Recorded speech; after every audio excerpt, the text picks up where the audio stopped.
Okay. And now we will turn to case number 23-40546, Morrow versus Jones, as the current mayor of Tanaha. And we'll begin with Timothy Garrigan, I hope I get it right, for James Morrow.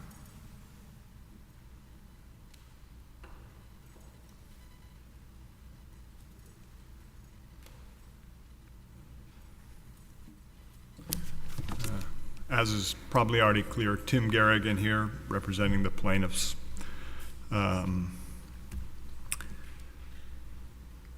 There are several issues that we've raised on appeal. I think it's important to note that this case was previously appealed on the denial of the same fees that are at issue here. Yeah, I'm well aware. Probably don't need me to remind you then. But, well, no, it wasn't this exact panel, but I was on there, yes. There seems to be a disconnect. I don't see a whole lot of that prior opinion being reflected in what the district court did here.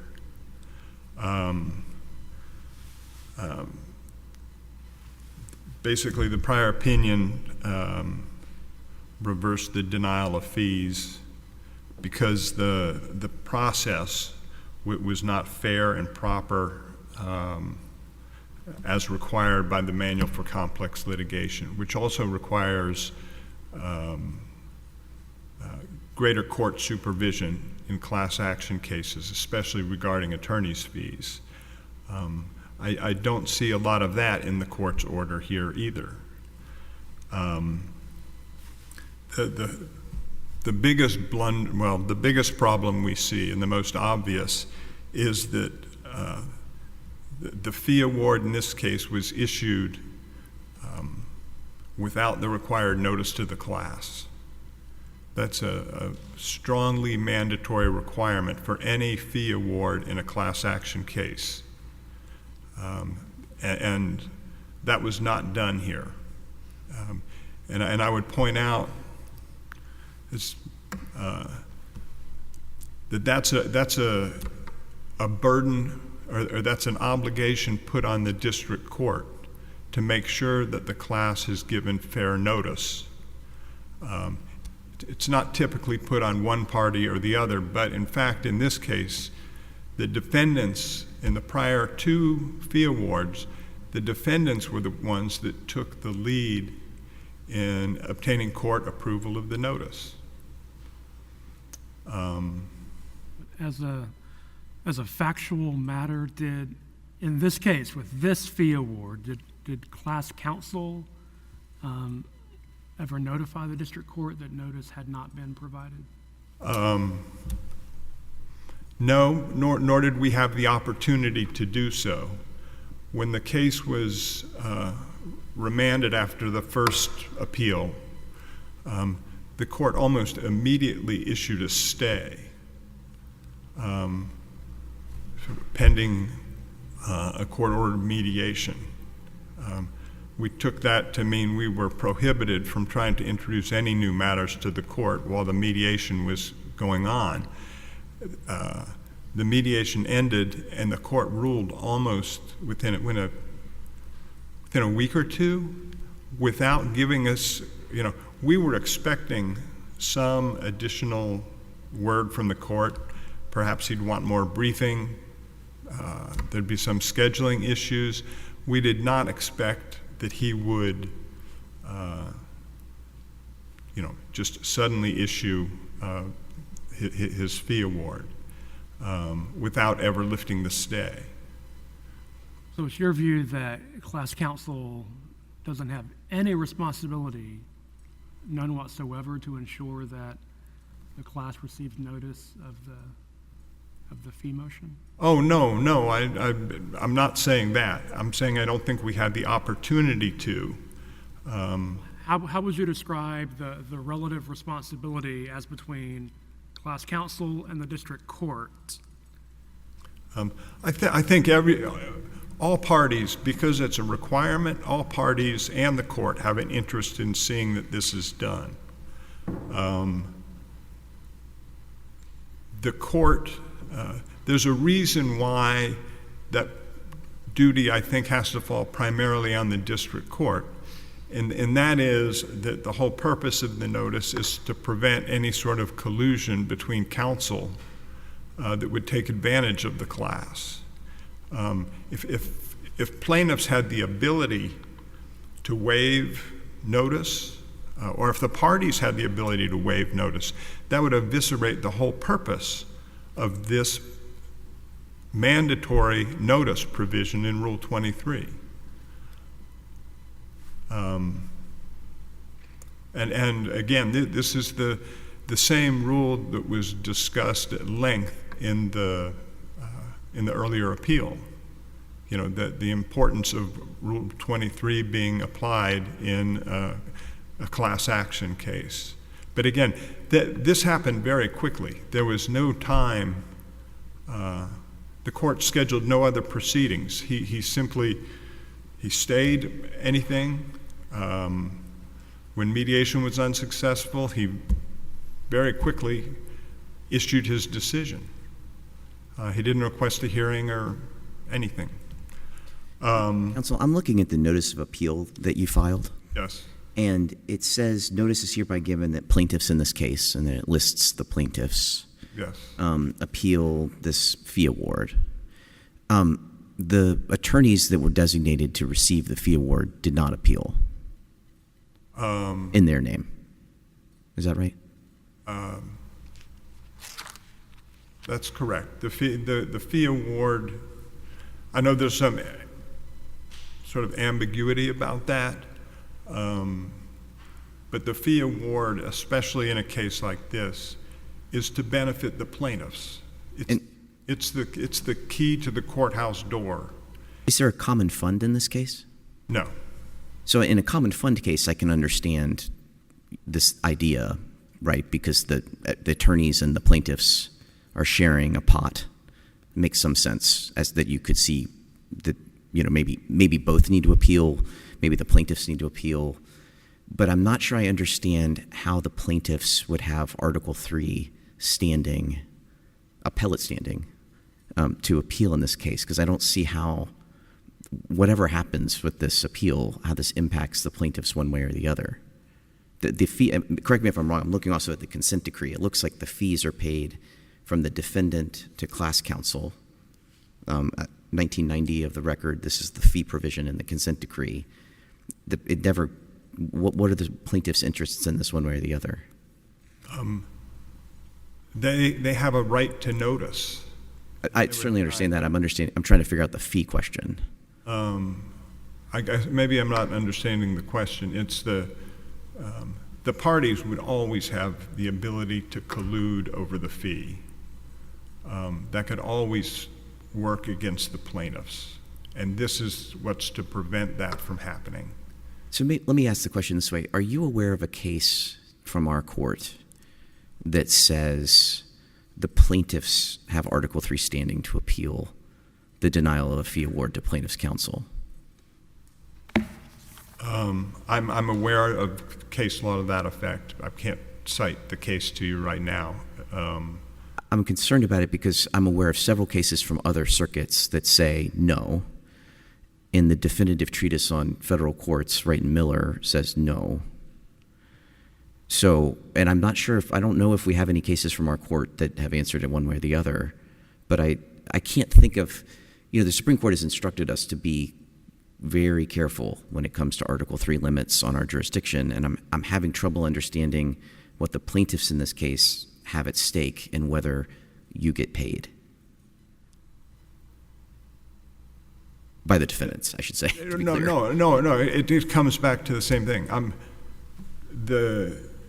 It's the key to the courthouse door. It's sort of one of three legs on the stool that holds up individual rights.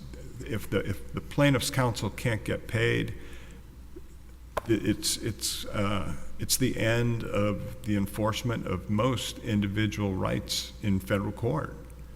Oh, I think the plaintiffs writ large have a huge interest in this. well, I mean, I assume the plaintiffs agreed to the consent decree. At least the named ones did. Excuse me? I mean, I assume some form of your clients, at least the named plaintiffs, agreed to the consent decree. Yes. And so if, by inference, right, the plaintiffs would read Section 5, and it says the defendants will pay you, right? And so I can understand why the plaintiffs could think this was satisfied, but I don't understand when there's a dispute about the fees. But anyway, I guess I don't mean to consume all your time with it. You understand my concern, I suppose. Actually, I think so. The issue has not been raised before in the case, but I would,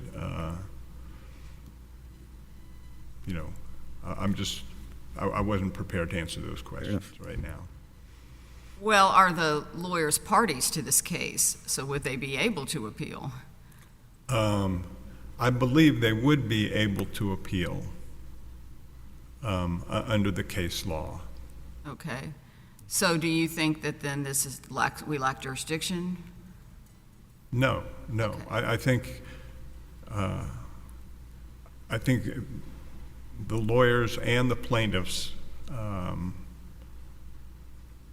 initiate an appeal. Would the plaintiffs owe the lawyers? Maybe I didn't hear what you said on that. Excuse me? Would the plaintiffs owe the lawyers if the defendants don't pay? The plaintiffs of the lawyers. Yes. Oh, really? That's news to me. It's a good question because is there an agreement between the plaintiffs and the plaintiffs' counsel that the plaintiffs have to pay your fees if the defendants don't? No. Sorry. Then I misunderstood your answer to Judge Haynes. Excuse me? No, there's... Okay, let's say you were owed $10,000 and the defendants wouldn't pay it and they didn't have to. Who would pay you? Nobody.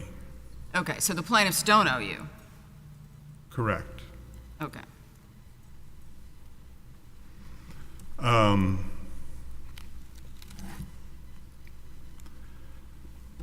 It might be helpful for you to write up on this because I can tell that it's a little bit of a confusing thing in your mind.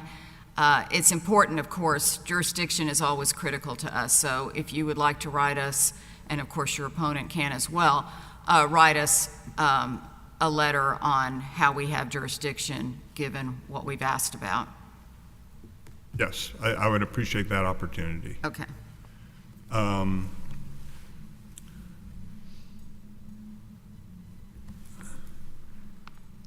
But your position is that they're appealing because they weren't noticed.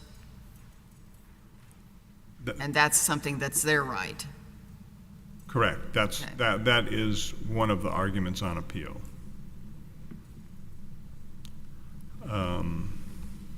There are also arguments that the court denied fees earned after December 2020 that are still accruing and has denied those going into the future.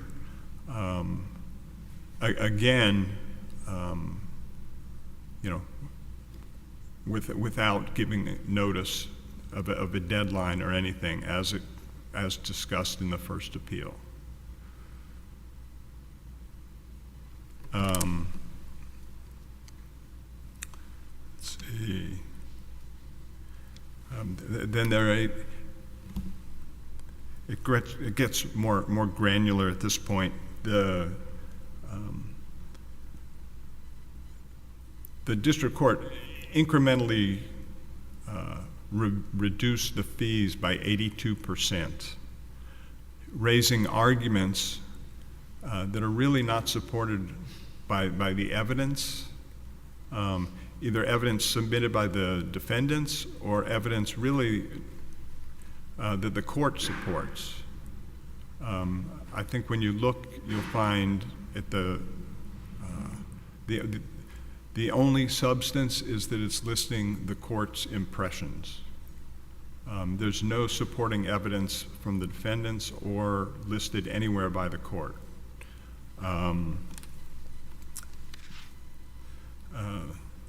And that would sort of require a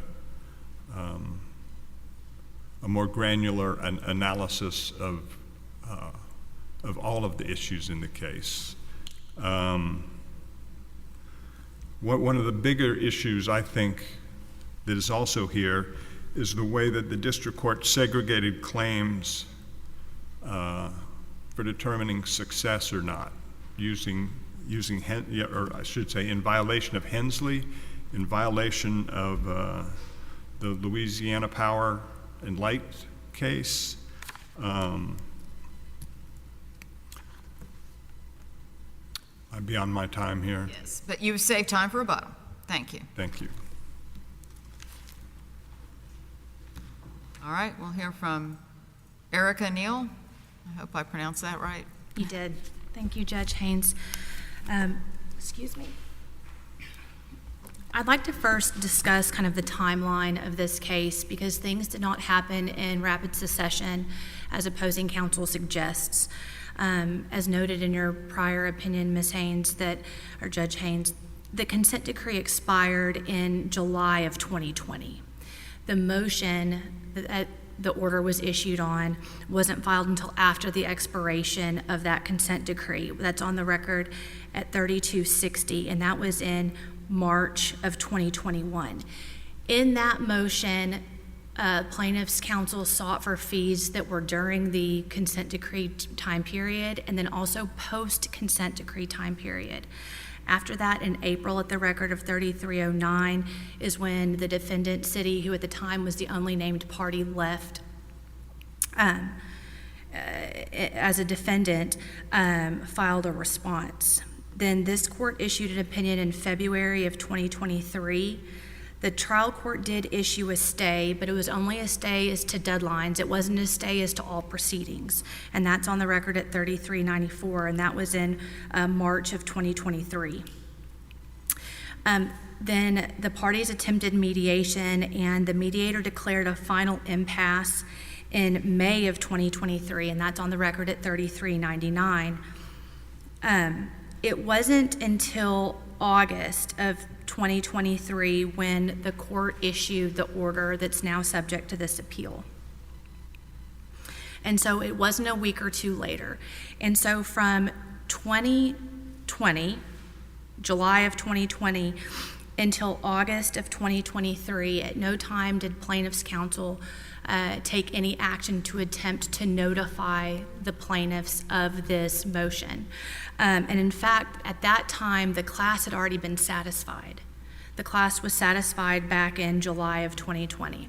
And so that the three things essentially that the appellant is raising on appeal is whether the class got notice or was directed the motion for attorney's fees. And then two, whether there was a deadline set by the court as discussed in Rule 23. And then the last issue is the reduction of the fees and the calculation by the court. And so with regards to the notice to the class, Judge Willett, I kind of agree with the vein that you were going down in your questioning, is that while it's just an imposition in Rule 23 that the class get notice, I do believe that the obligation to ensure that the plaintiffs actually get notice of the motion for attorney's fees is on the burden of plaintiff. He is the one that is actually representing the class and ensuring that these obligations and the rules are satisfied as to them. And he had approximately 3 years to do it, and at no time did he ever take any action, nor did he ever raise it to the court. Even after the order was issued, he could have raised this issue as a concern through a Rule 59 motion. What's your view on the jurisdiction of our court? Judge Haynes, I did not even take that up as a consideration, and I would be happy to brief that to the court. Okay. If, just for the sake of argument, we think the district court should have given notice to the class, what should we do? Should we vacate and remand so that notice can be given? Should we do something else? So you're just talking about notice of the motion? Right. So I looked into this issue and I cannot find a case where there is just declaratory injunctive relief that was the award for the class, and then there was an attorney's fees motion afterward, and what that notice looks like. In all honesty, these plaintiffs are not going out and searching the NAACP website where the prior notices were being sent. As a practical matter, I don't believe that's happening. And so the fact that the motion is actually filed in public record in their case that they know they're a party to, I believe that that would constitute notice to the class or direction to the class in this specific setting, because you don't have class members that are being given individualized notices. We're not sending out mass mailers to let them know what's going on in the case. And so I believe that you just affirm the trial court's order.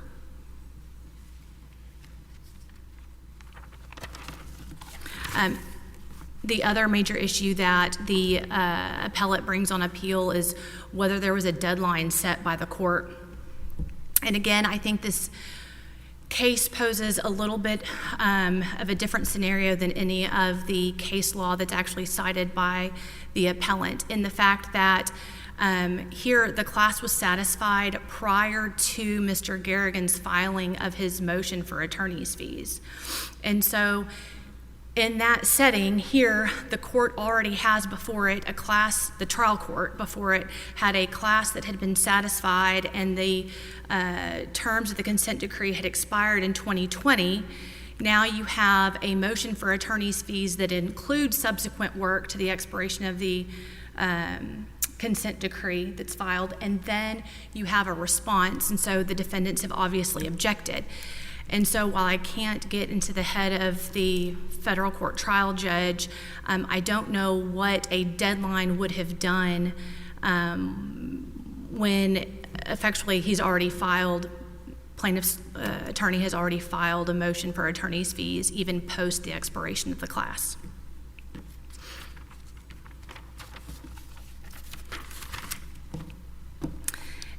And then regarding the reduction of the attorney's fees, I think that the trial court's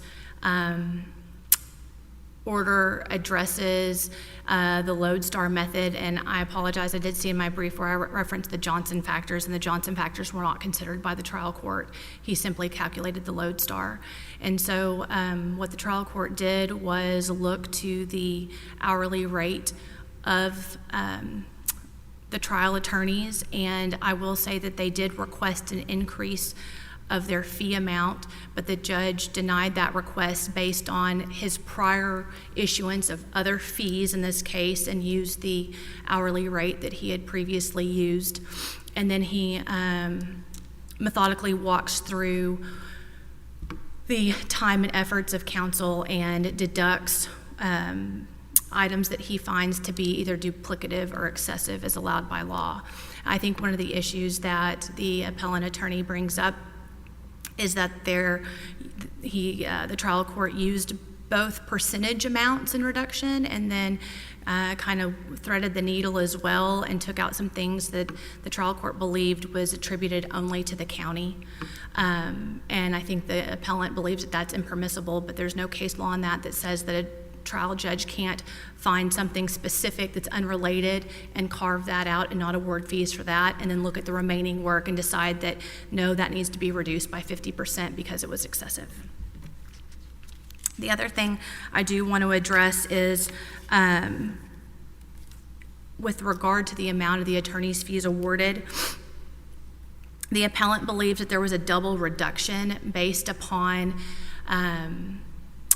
some carving out or a subtraction of fees on a settlement that was provided by the county. And I think if you look at the total amount of settlement, in actuality it was $186,500, when the credit was I believe around $84,000 in the judge's order. It might have even been less than that. I apologize, I don't have that right in front of me, that number.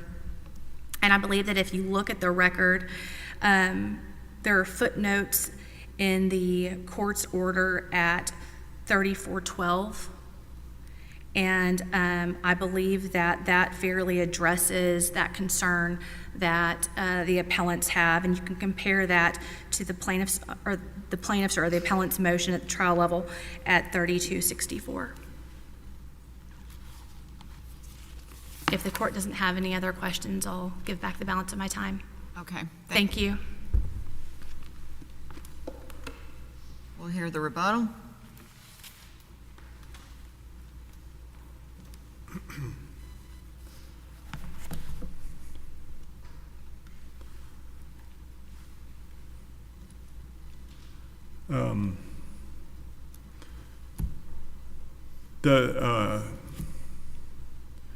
The failure to follow most of the requirements of Hensley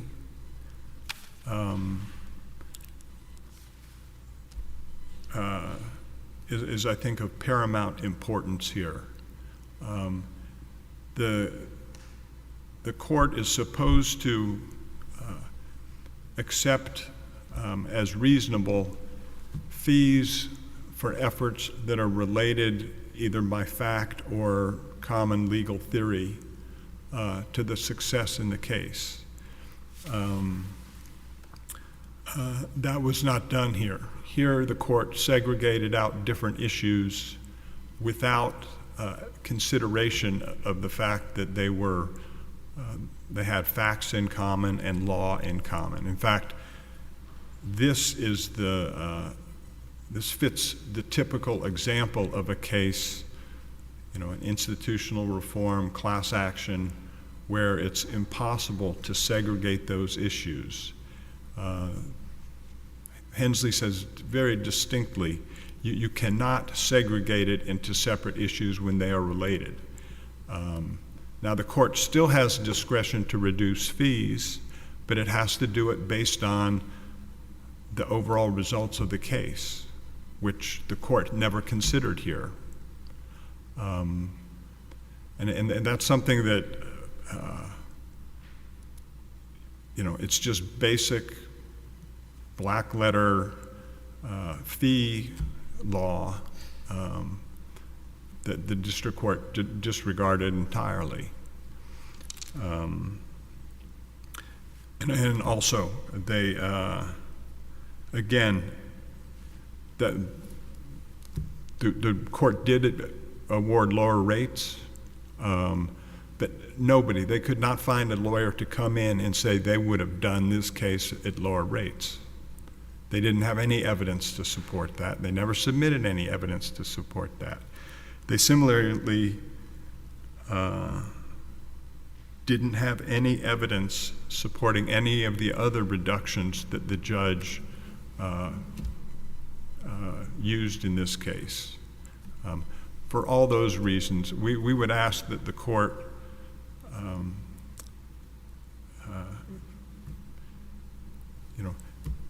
reverse the fee order here, and maybe even consider this court's option to enter a modified fee award. It's been a long, long time trying to get these fees, and we're about to have to start over again.